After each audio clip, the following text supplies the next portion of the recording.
Gencatan senjata Iran dan Israel sudah diumumkan. Kedua kubu saling klaim kemenangan. Akankah konflik Iran-Israel selesai dengan gencatan senjata? Kami akan membahas gencatan senjata Israel dan juga Iran ini dengan pengamat geopolitik Timur Tengah Hasibullah Satrawi. Assalamualaikum, selamat malam Mas Hasibullah. Waalaikumsalam, selamat malam Mbak Felicia. Ya, Mas Hasibullah, ini bagaimana Anda melihat gencatan senjata Iran-Israel kali ini? Apakah bersifat sementara atau justru akan bertahan lama, Mas? Ya, namanya gencatan senjata itu biasanya memang titik awal menuju katakanlah perdamaian ataupun perubahan secara lebih permanen. Nah, karena ini adalah titik awal, tentu saja memang harus didukung, harus ditopang oleh para pihak yang terkait, terutama Amerika sebagai inisiator sekaligus motor daripada diberlakukannya gencatan senjata ini. Nah, saya melihat memang walaupun sekarang sudah terjadi gencatan senjata, cuman karena salah satu hasil dari perang ini adalah adanya keseimbangan di antara kekuatan Iran dan Israel, maka memang menimbulkan kerawanan tersendiri. Terutama kalau Israel menyerang terlebih dahulu entah kapan saja. Karena kalau dilihat dari prinsipnya Iran memang dari awal komitmen dengan posisi defensif. Dia tidak dalam posisi ofensif yang menyerang lebih dulu. Nah, oleh karena itu pernyataan Iran dari awal sampai sekarang tidak berubah bahwa mereka membela diri dan kalau mendapat serangan maka mereka akan membalas dengan balasan yang sangat kuat. Nah, inilah kemudian konteks kerawanannya gitu. Karena dalam kondisi seperti ini tergantung Israel, apakah Israel akan menyerang Iran entah kapan atau tidak. Kalau mereka menyerang, maka berarti perang ini gencatan senjata ini bisa berakhir dan serang menyerang bisa kembali terjadi di antara kedua negara. Begitu, Mbak. Ya, Mas Hasibullah, ini baik Iran maupun Israel saling mengklaim kemenangan ya Mas ya. Sebenarnya apa makna yang ingin disampaikan oleh kedua negara tersebut kepada publik di dunia, Mas? Ya, klaim kemenangan ini minimal ada dua maknanya menurut saya. Yang pertama, menunjukkan bahwa kedua negara memang merasa sama-sama kuat ya.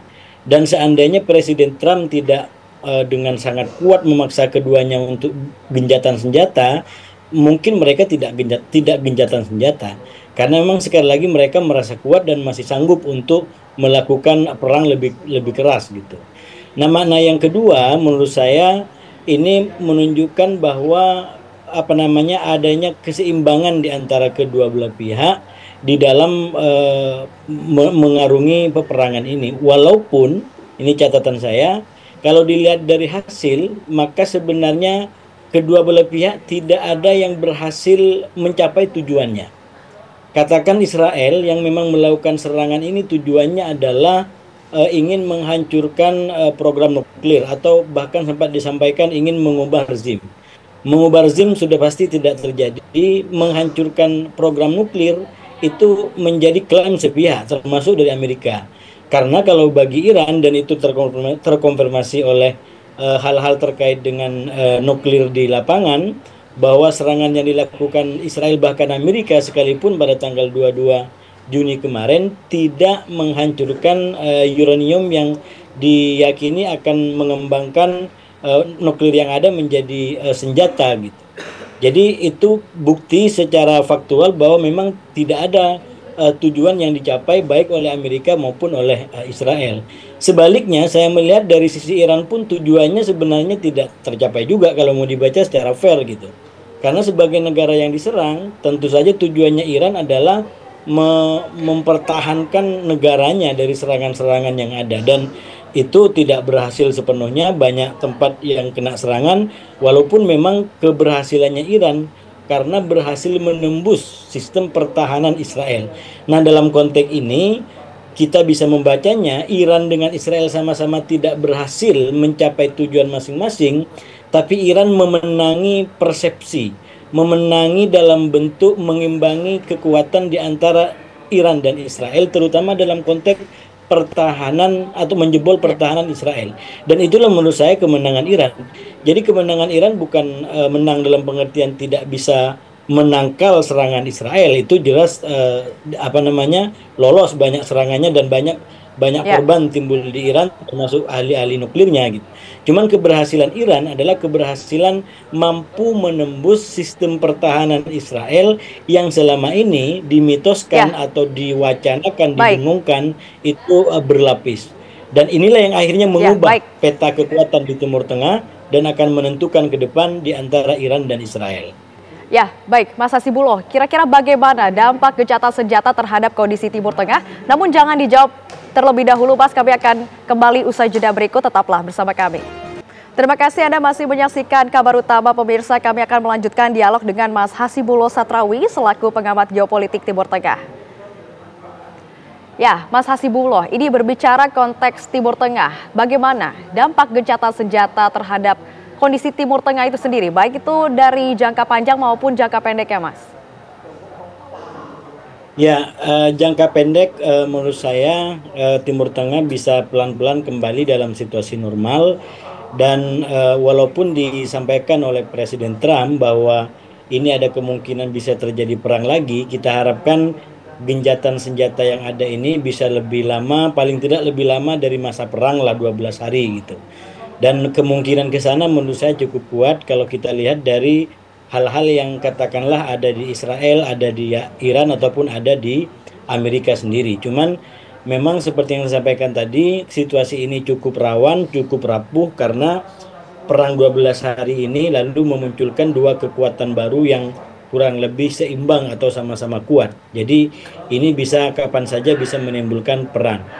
Oleh karena itu, kalau ingin Timur Tengah pasca perang 12 hari ini menjadi lebih permanen perdamaiannya, menurut saya memang para pihak termasuk negara-negara di Timur Tengah harus melakukan perubahan-perubahan yang maksimal, terutama terkait dengan konsep perdamaian. Kalau selama ini kan konsep perdamaian di Timur Tengah itu kayak semacam konsep yang dipaksakan dengan cara superiority Israel, bahwa Israel itu mendominasi berbagai macam kecanggihan. Oleh karena itu negara-negara yang lain tidak mempunyai kemampuan untuk melawan Israel. Maka kemudian yang terjadi sebenarnya bukan perdamaian tapi apa namanya, keterpaksaan dalam tanda atau ketidakberdayaan. Karena negara-negara lain tidak punya kekuatan untuk melawan Israel. Dan perang 12 hari ini menunjukkan bahwa konsep ini rapuh sekali. Nah, oleh karena itu konsepnya harus diubah menjadi pada kesadaran untuk saling menghormati sama lain atau koeksisten istilahnya, untuk bagaimana saling menghargai satu sama lain. Dan para pihak di Timur Tengah memang menyadari akan kebutuhan terhadap perdamaian sehingga tidak perlu adanya paksaan dari luar atau ditopang oleh persenjataan gitu, karena perdamaian ini sudah dijadikan sebagai Ya. kesadaran oleh negara-negara ini. Ya, baik Mas Hasibuloh, dengan adanya gencatan senjata, Mas, bagaimana nasib program nuklir Iran menurut analisis Anda? Ya, saya melihat Iran dari awal cukup konsisten juga dengan apa namanya, dengan komitmennya terkait dengan peraturan internasional.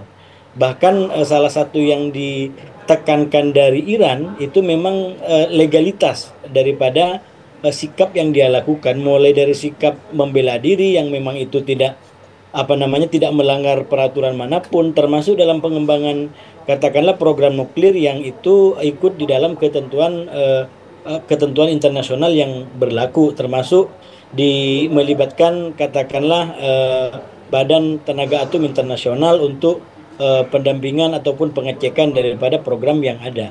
Nah, itu menurut saya hal yang positif dari Iran, dan saya melihat Iran berkomitmen untuk terus melakukan hal yang sama. Cuman yang sepertinya tidak bisa dinegosiasi yaitu terkait dengan persenjataan, terutama berkaitan dengan katakanlah sistem pertahanan ataupun kemampuan Iran untuk menjangkau Israel. Nah, kalau yang saya ikutin dari pernyataan-pernyataan elit-elit Iran, maka sebenarnya soal program nuklir itu mereka terbuka untuk negosiasi. Tapi kalau tentang persenjataan, dan sekarang memang yang menakutkan dari Iran atau yang berkembang dari Iran adalah aspek persenjatanya, terutama di bidang roket yang terbukti mampu menjangkau Israel. Ya, baik. Terima kasih banyak Mas Hasibulo Satrawi atas waktu dan juga kesediaannya untuk berdialog di Kabar Utama. Selamat malam, terima kasih Mas.